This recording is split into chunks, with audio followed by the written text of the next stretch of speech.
In terms of what you might call the glitz and the glamour, the frills, if you like, he doesn't subscribe to much of that theory in terms of, doesn't have the corporate high-rise office, in the penthouse on the 52nd floor of, Main Street in Brisbane, Albert Street or anything of the sort.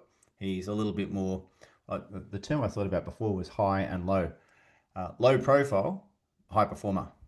So despite the theory out there that you need to have a strong presence and you need to do certain things, clearly that's not part of his modus operandi. Maybe just give us a tiny bit of background. How long's he been operating for? Oh, I think he's probably coming up to maybe 8 to 10 years in the industry. But to provide some background, he was a business banker, I believe, with NAB prior to Yep. this, and a very high performing business banker. So he sort of come in with a lot of experience in the industry.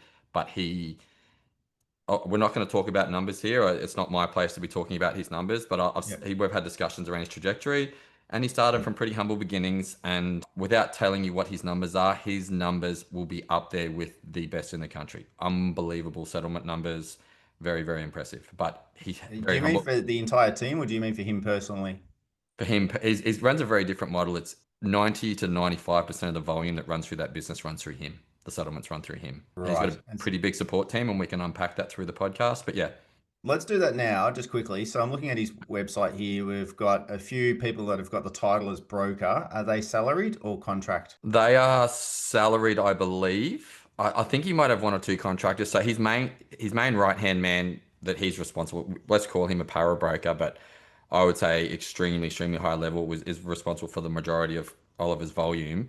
Would Yep. write would write a handful of deals for himself, but the Yep. majority of the work that he's doing is essentially power broking all of his deals.